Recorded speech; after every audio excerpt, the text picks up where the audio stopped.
विज्ञान के माध्यम से श्रवण करने वाले सभी श्रोताओं को हमारे यूट्यूब चैनल में स्वागत है। ओम नमो नारायण। आज के सेशन में एकादशी के बारे में बताते हैं कि सभी गृहस्थ जीवन में हर मनुष्य को एकादशी के व्रत करना चाहिए, क्योंकि ये एकादशी के व्रत करने से क्या क्या होता है और किन किन ने ये एकादशी के व्रत किया, उससे क्या क्या हुआ, इसके बारे में हम आपको बताते हैं। कृपया इसे ध्यानपूर्वक श्रवण करके और अपना मानव जीवन को कल्याण करें। इसलिए हम आपको अच्छी अच्छी चीज़ें भेजते हैं, क्योंकि जो हमारे गुरुदेव ने जो प्रसाद दिया है उसे हम आपको बांटते हैं। कृपया इसे श्रवण करके अपना कल्याण करें। देखिए श्रोताओं, एकादशी का व्रत या कोई भी व्रत हो, व्रत करने से हमारी आत्मा की शुद्धि होती है और व्रत के दिन हमारा मन एकदम साफ सुथरा पवित्र होता है। इसलिए व्रत करने से एक तो शरीर में कोई प्रकार की बीमारी नहीं आती, दूसरी बात व्रत करने से हमारे मन में हमेशा परमात्मा के प्रति, ईश्वर के प्रति, नारायण के प्रति और अपने आप में हमें एक शुद्धता होती है। इसलिए एकादशी के व्रत को हर मनुष्य को जरूर करना चाहिए। धर्मराज बोले, हे भगवान, अब आप श्रावण शुक्ला एकादशी, पुत्रदा एकादशी के कथा का वर्णन कीजिए। भगवान बोले कि इस एक एकादशी का नाम पुत्रदा है, इसके पुत्र न हो वह इस व्रत को करने से पुत्र प्राप्त कार सदगति को प्राप्त होता है। प्राचीन काल में एक नगर में वह 3 नाम का राजा, महनीत नाम का राजा रहता था। वह निसंतान था। राज्य में सभी सुख होते हुए भी राजा हमेशा उदास रहता था। एक दिन राजा ने सारी प्रजा को एकत्रित कर और अपने मन की बात कही, तो प्रजा ने कहा कि हे राजन, आप अपने कुल गुरु लोमेश ऋषि के पास पहुंचकर और अपने मन की व्यथा सुनाएं, जिससे वे अवश्य कुछ उपाय बताएंगे तथा जिससे आपका यह महान कष्ट दूर हो जाएगा। राजा ने अपनी प्रजा के साथ लोमेश ऋषि के आश्रम में पहुंचकर उन्हें प्रणाम किया और कुशल मंगल के बाद और राजा ने अपने पुत्र ने न होने का कारण व पुत्र प्राप्ति का उपाय बताने की विनती की। ऋषि ने कहा, हे राजन, तुम्हारे पिछले जन्म के पाप के कारण तुम्हें पुत्र प्राप्त नहीं हुआ है। तुमने पूर्व जन्म में ब्याही गाय को पानी पीते हुए भगा दिया था, इसी कारण तुम्हें पुत्र नहीं हुआ है। इसलिए आगे कभी किसी जीव के मत सताना और पुत्र पाने के लिए यदि श्रावण शुक्ला एकादशी का विधि पूर्वक व्रत करोगे तो आपके अवश्य पुत्र प्राप्त होगा। राजा ने अपने नगर में आकर और मुनि के कथन अनुसार श्रावण शुक्ला एकादशी का व्रत किया, जिसके उसको पुत्र प्राप्त हुआ। इसलिए पुत्र पाने की इच्छा रखने वाले को पुत्रदा एकादशी का व्रत रखना चाहिए और फलाहार इस दिन गुड़ का सागर लेना चाहिए, यानी गुड़ का फलाहार करना चाहिए। इस प्रकार और भगवान का आदेश है, इस प्रकार इसमें जो लिखा है वो हम आपको बताते हैं। कृपया इसे ध्यानपूर्वक श्रवण करके अपना मानव जीवन का कल्याण करें, क्योंकि इससे हमें एक तो आत्मा की शुद्धि होती है, दूसरी परमात्मा की प्रति श्रद्धा होती है।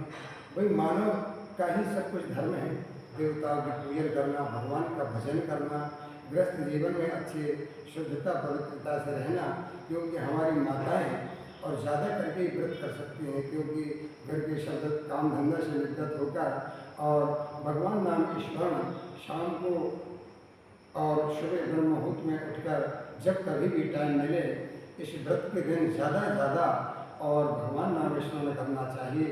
अब समस्या ये है कि मोबाइल में दुनिया को खा गए, ये मोबाइल भजन नहीं करने देते। पूरा जीवन आदमी की भागम भाग जिंदगी है त्रिजुग में। तो मेरे प्यारे श्रोताओं से हाथ जोड़ कर प्रार्थना है कि सभी भगवान नाम स्मरण करें क्योंकि स्मरण करने से आपका कल्याण होगा, कोई नुकसान नहीं होगा। इसमें ना कोई पैसा लगता है, ना कोई मेहनत लगती है। सिर्फ भगवान का नाम मुख से निकलने से और हमारा कल्याण होता है। क्योंकि भगवान नाम इसलिए लिया जाता है, गाय, भैंस, घोड़ा, गधा, भैंस, बकरी, भेड़ ये तो नहीं ले सकते। भाई मनुष्य का ही तो कर्तव्य है कि परमात्मा के प्रति श्रद्धा रखना, परमात्मा का भजन ध्यान करना और अपना गृहस्थ जीवन का कल्याण करना। इसलिए सभी शास्त्र ही बताते हैं कि हमको हमेशा भगवान नाम स्मरण में ध्यान देना चाहिए। हम कितने भी काम करते हो, हमेशा मुँह तो हमारा खाली रहता है। अब लोग कहते हैं कि गृहस्थ जीवन में हमारा तो भगवान का भजन नहीं कर सकते, और सब काम होते हैं, भगवान का भजन नहीं हो सकता। जबकि वो इतना सस्ता है कि चलते फिरते भी नाम ले सकते हैं। जिसके हृदय में नाम दान हो, जो गुरुमुखी हो, वो तो चलते फिरते भी भगवान नाम ले सकता है। क्योंकि ग्रस्त के लिए बताया है कि हाथ काम मुख राम है, हृदय साची प्रीत, दरिया ग्रेही साध के, वही है उत्तम रीत। भाई हाथ पैरों से काम करो, मुँह तो फालतू रहता है, फ्री रहता है। इससे हमेशा भगवान नाम स्मरण करें, इससे हमारा कल्याण होगा। और फिर अगला जन्म हमारा जो अभी मनुष्य जन्म मिला है, कई जन्मों के बाद मनुष्य जन्म मिला है, इसे हम अगर कल्याण नहीं करेंगे तो अगला जन्म भी बर्बाद हो जाएगा। इसलिए प्यारे श्रोताओं, सभी को भगवान नाम स्मरण करना चाहिए, क्योंकि इसके करने से हमारा कल्याण होता है। और अगर ना करें तो जी मनुष्य जन्म पाने का कोई मतलब नहीं। फिर तो पशु अच्छी है, पशु पक्षी बड़ी अच्छी। क्योंकि उसमें लिखा है रामायण जी में कि हित अनहित पशु पक्षी भी जाना। जबकि हित और अनहित को पशु पक्षी भी जानते हैं। भाई एक छत में आप दाना डालना शुरू कर दो, वही छत में रोज पक्षी आएंगे, क्योंकि वो जानते हैं यहाँ हमें भोजन मिलता है। इसलिए हमारा परम कर्तव्य है भगवान का स्मरण करना और एक दूसरे से हमेशा मीठी वाणी से बोलना। इससे हमारी जो आत्मा के अंदर जो परमात्मा का अंश बैठा हुआ है वो तृप्त होता है, खुश होता है और हमें फिर अपना आशीर्वाद प्रदान करता है। इसलिए सभी मानव का परम कर्तव्य है कि भगवान नाम स्मरण करना चाहिए। मेरे विज्ञान श्रोताओं, सबसे एक हाथ जोड़ कर प्रार्थना है कि सभी लोग अपना भगवान नाम स्मरण करें, क्योंकि शास्त्र वेदों में जो बताया है तो हम आपको बताते हैं। और इसलिए बताते हैं कि सभी गृहस्थ जीवन में, और आप नहीं कर सकते तो समर्थ कर सकते हैं, तो समर्थ करके उसको अपने आचरण में उतारें। अब देखिए गांव-गांव में सत्संग होते हैं और सत्संग में लोग जाते हैं, लेकिन सत्संग में गए तब तक तो ठीक है, घर आए तो फिर गए काम। तो मेरे प्यारे श्रोताओं, सत्संग में जाने के बाद अगर सत्संग श्रवण करना, फिर उसको मनन करना, फिर उसको निधिध्यासन करना, यानी अपने आचरण में उतारना, उस हिसाब से चलना, तब आपका कल्याण होगा। 20 दिन सत्संग में रहने के बाद ना तो हमने बैठना सीखा, ना बोलना सीखा, और ना हमारे में नम्रता आई। तो ये बताइए, ये सत्संग किस काम का? सत्संग करने के बाद या परमात्मा के भजन करने के बाद आदमी की वृत्ति तो एकदम बदल जाती है। अब वो बदलेगी उसी की जो उसको हृदय में उतारे और उस आचरण में चले, तो कल्याण हो जाता है। मेरे प्यारे श्रोताओं, अब ये संसार अपने अपने हिसाब से जीवन करता है, परंतु मेरे श्रोताओं, सबका कर्तव्य है, हर जीवन का कर्तव्य है। परंतु अब पशु पक्षी बेचारे क्या करें, उनको तो खाना पीना और गोबर करना, इसके सिवाय कुछ नहीं बनता। और हम मानव का परम कर्तव्य है, जितना बन सके उतना नाम स्मरण करना चाहिए। और नहीं मानते तो करके देखें, जो नाम स्मरण करता है उसे तो परमात्मा हमेशा उसके आगे आगे चलते हैं, या आगे चले भगत तो पीछे वो चलते हैं। क्योंकि लिखा है ना कि भगत तो मेरे मुकुटमणि और मैं हूँ उनका दास। भगवान कहते हैं भक्त मेरे सिर पर मुकुटमणि के समान है और मैं उनका दास हूँ। इसलिए वो भक्त मुझे जहाँ भी पुकारेगा मैं उसी रूप में आ जाऊँगा। इसलिए मेरे प्यारे श्रोताओं, जरूर इसको और करना चाहिए, क्योंकि ये मनुष्य जन्म बड़े मुश्किल से मिला है। इसी पंक्ति में एक कवि ने लिखा है, क्या पता फिर कभी ये सफ़र आएगा, नाम ले ले प्रभु का तू तर जाएगा। राह में अगर तुम्हारे जो कांटे मिले, नाम लेके प्रभु का बढ़ाना कदम। हे मेरे प्यारे श्रोताओं, एक एक पॉइंट, एक एक लाइन, एक एक अर्थ और एक एक चौपाई बड़ी सुंदर हैं। तेरी मंजिल की आसान हो जाएगी, राह में तू ना अपने हटाना कदम। देख जीवन ये तेरा सुधर जाएगा, नाम ले ले प्रभु का तू तर जाएगा। देख जीवन ये तेरा सुधर जाएगा, नाम ले ले प्रभु का ये तर जाएगा। झूठी माया में जिसको तुम अपना कहे, एक पल में सभी टूट जाए यहाँ।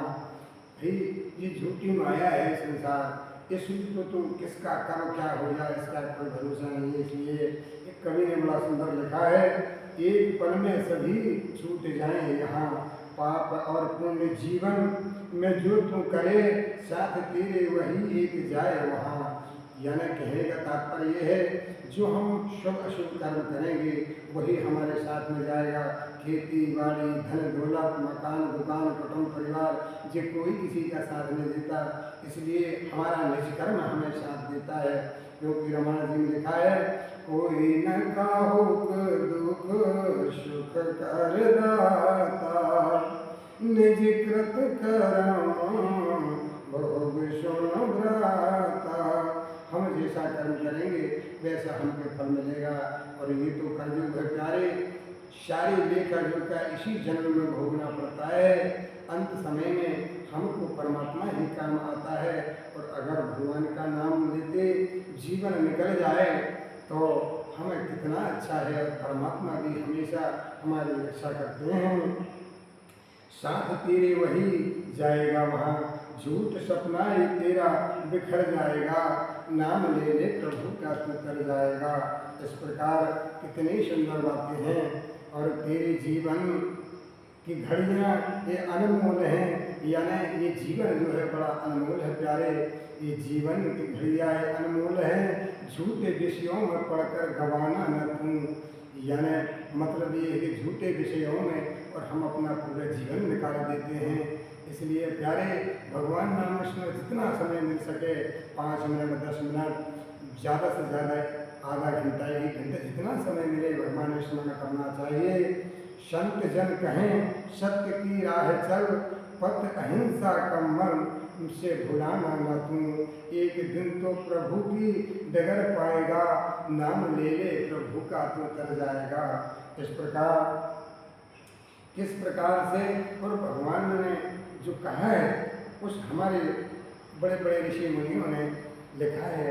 और बड़े बड़े दिमाग लगा के लिखा है। हमको एक पत्र लिखना हो तो 3 घंटा सोचना पड़ता है। और धन्य है वो लिखने वाले, धन्य है हमारे महर्षि।